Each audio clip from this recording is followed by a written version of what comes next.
Estamos mirando aquí un momento la parasha de esta semana de Kedoshim y que dice los primeros versículos: Vaydaber Adonai el Moshe leimor daber el kol adat bnei Israel ve'amarta Elohem kodeshim tihiyu ki kadosh ani Adonai Elohechem ish imo ve'aviv tiraum va'ed shavtotai tishmarum ani Adonai Elohechem el ha'elelim ואלוהי מסכה לא תעשו לכם אני Adonai Elohechem.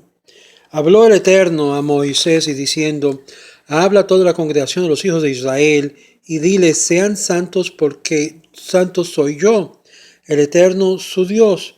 Todo hombre a su madre y a su padre reverenciarán o temerán, y mis Shabbatot, mis sábados guardarán. Yo soy el Eterno, su Dios.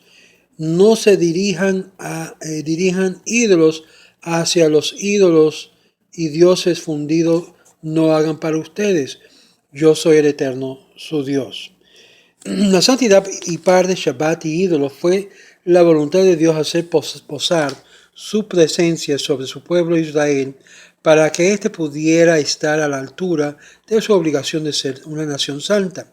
Sus siervos, como dicen en Éxodo 19:6, para que ello fuera posible, se le instó a Israel a evitar las impurezas espirituales que se generan a raíz de las prácticas sexuales y religiosas enumeradas en los capítulos previos que vimos en la Parasha Aharem.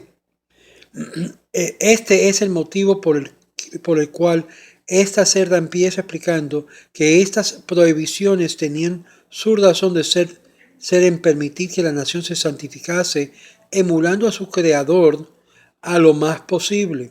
Además de ello, el propósito era también que el pueblo se elevara en la cotidianidad de sus vidas mundanas. La manera de hacerlo, como enseña nuestro pasaje, va marcado por un escrupuloso apegado a los mandamientos, y enseña esto en nuestro pasaje, que va marcando por un escrupuloso apego a los mandamientos divinos de la primera tabla del decálogo. Pero en realidad estos preceptos exigen más que una observancia mínima, porque al aprender la persona su ascenso obligado hacia las cumbres de la santidad, debe asimismo elevarse a su concepción de la que en general se requiere la Torá. Por ejemplo, la Torá enseña que el respeto a los padres no solo exige que estos sean honrados por medio de atender personalmente a sus necesidades, sino además que ellos se realicen de una manera respetuosa. Igualmente, la observancia de Shabbat se define en términos que trascienden el séptimo día de la semana, incluyendo asimismo el séptimo año sabático en referencia a las labores agrícolas y a operaciones de préstamos, porque también ellos testifican que Dios es el creador y amo del universo. Por otra parte, se nos enfatiza la prohibición contra la idolatría y excluye no solo la realización de actos de adoración, sino todo aquello que demuestre fe y respeto por los ídolos, inclusive cuando podría haber algún provecho personal de ellos, nos indica Soforno. Esto nos da a entender, tenemos diferentes mandamientos. Un perfecto ejemplo de una justa posición de este pasaje es cuando el Eterno nos da a entender que los padres se consideran como una autoridad muy elevado y por lo tanto merecen ser temidos, reverenciados. Pero cuando estos padres están involucrados en idolatría, nos enseña más adelante que aún a los padres, en cuanto a su adoración y dedicación a esas idolatrías o a Borá Zará, no, entonces hay que escucharlos, obedecerlos, a seguir los pasos idólatras de ellos. Y aquí es donde vemos la justa posición de este pasaje, que nos da claramente indicación que aún los padres tienen que obedecer el mandato divino, porque el Eterno es nuestro Dios. Y es por eso que dice, Koladat Bene Israel, toda la congregación de los hijos de Israel, el procedimiento de transmisión de los mitzvot a Israel típicamente consistía en que Moisés se le enseñaba en privado a Aarón y Nadab y Abihu se reunían con ellos y Moisés les repetía la enseñanza. Luego los ancianos entraban y Moisés les repetía de nuevo. Finalmente le enseñaba a todas las naciones, como nos enseña en Eruvim 54b.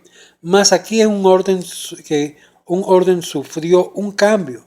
Moshe reunió a toda la nación y enseñó este capítulo a todos simultáneamente debido a que la mayoría de las leyes fundamentales de la Torá están contenidos en él mismo, ya sea explícitamente o por medio de alusiones, como nos indica Rashi, Sifra, el Maharzú, que explica que estas leyes básicas son las del Shabbat, el respeto por los padres, la prohibición contra robar, vengarse o guardar rencor, y el mandamiento de amar al prójimo. En el caso de otros mandamientos, no se requería que cada israelita oyese la enseñanza de Moisés, pero podían aguardar a los ancianos y los líderes del pueblo de lo que ellos enseñaron y respondieron a sus interrogantes sobre la ley judía cuando surgiesen.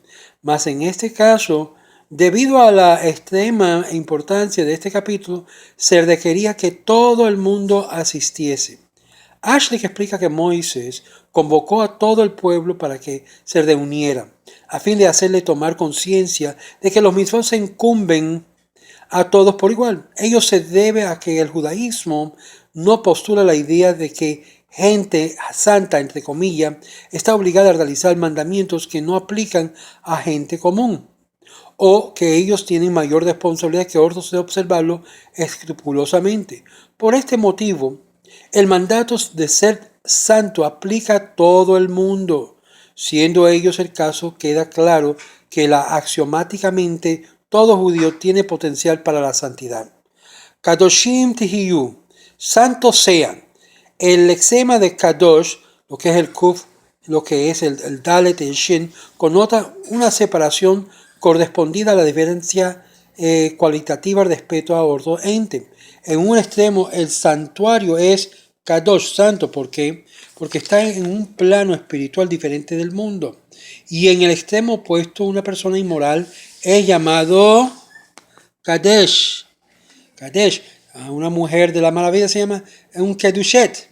Y es ahí donde, debido a que su degradación espiritual se lo separa de la gente decente, el mandato de ser santo exige que los judíos eviten las relaciones ilícitas descritas en la parashá anterior que habíamos hablado, debido a que todo lugar donde se erigen barreras en contra de la humanidad, como consecuencia, habrá santidad. Es por esto que las leyes de lo que es el recato y la modestia juegan una parte muy importante a lo que es el concepto de santidad, lo que es una separación de lo que es lo erótico, lo que es la provocación. Ramban, Nachmani, sostiene que el concepto de la santidad no se limita a la observancia de una categoría específicamente de mandamientos, sino es una exhortación a que la actitud de la persona hacia todos los aspectos de la vida sea regida por la moderación, particularmente en la área de lo permisible. En la memorable frase del Ramban, quien únicamente observa la letra de la ley puede convertirse con facilidad en Neval Brishut HaTorah, un degenerado con el aval de la Torah, porque tal persona podría observar los requerimientos formales de los mandamientos mientras al mismo tiempo se entrega a la búsqueda de la autocomplacencia, la glotonería y al desenfreno. Mas Dios exige de un judío que no se conforme con el mero apego de las letras de la ley, y por ello el mandamiento de ser santos nos dice cómo lo formularon los sabios. Kadosh atzmecha bemunatar lach. Santifícate en lo que te es permitido, levamot, que es lo que es levamot 20a, y absteniéndote no solo de lo que se te prohíbe expresamente, sino asimismo excédete en lo que se te permite. Ahora, interesante nos dice, Imo ve'aviv tirru, que es a su madre, a su padre reverenciarán.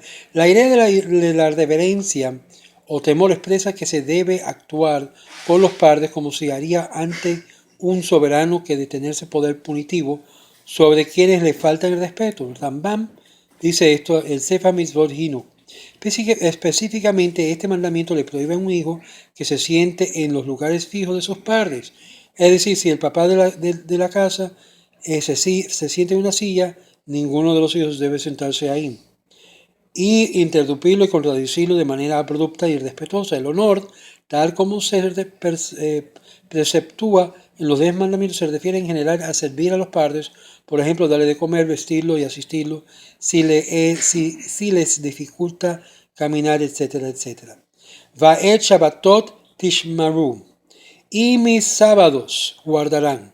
De la juxtaposición de estos dos mandamientos, reverenciarán los padres y observar Shabbat. Los sabios derivan que si un padre le ordena a su hijo profanar el Shabbat o hacer cualquier cosa que transgrede la Torá, tal orden no debe ser obedecida. Así pues, el sentido del versículo es el siguiente: reverencien a sus padres, pero mis mandamientos tienen precedencia sobre los deseos de ellos, porque yo soy el Eterno, y tanto tú como tus padres deben respetarme a mí, que soy la autoridad suprema. Esto lo dice Rashi, y también deben de ver también Levamot 6a. La Torá equipará la reverencia a Dios en Deuteronomio 6:13 con la de los padres, porque los tres, tanto Dios como el padre y la madre, son socios en la existencia del ser humano. Y mi Shabbatot, el tercer socio dice: considero esto como si yo viviera entre ellos y me hubiesen honrado a mí también. Ketuvim 30b. Mi Shabbatot, mis sábados. El Shabbat es muy importante y la Torah habla del Shabbatot en plural, la cual no es usual. Y es por esto que en las literaturas místicas explica que esto alude a una especie de Shabbat superior y otro inferior. Además de la connotación mística de superior, alude a la santidad de la misma Shabbat, el día en que Dios permite que su presencia sea manifiesta y accesible para que el judío pueda unirse con lo divino. El Shabbat inferior, por su parte, es su dimensión práctica en tanto que el día de descanso, y cuando el judío puede dejar de lado las preocupaciones y las exigencias de su vida laboral, dedicarse a fines más elevados. Este versículo traza el paralelo entre las observancias del Shabbat y la reverencia debida a los padres, porque ambos aspectos coexisten en la relación de los hijos con sus progenitores. Al aspecto inferior es que un hijo o una hija que respeta a sus padres puede guardar, recibir cuidado y respetar en recompensa por ello. Y claro, que los sacrificios de los padres por sus hijos son demasiado obvios como para mencionados. Además de ello, existe un aspecto superior, porque los padres, quienes transmiten la tradición de Dios, los sabios dicen que la Torá asemeja el honor debido a los padres al que debe concederse a Dios mismo. Y el Talmud afirma que cuando David Tarfón oía los pasos de su madre, solía decir: la presencia divina se acerca. Esto según el rabino Soloveitchik. Y aquí dejamos para el pensamiento de la parashá de esta semana. Shalom.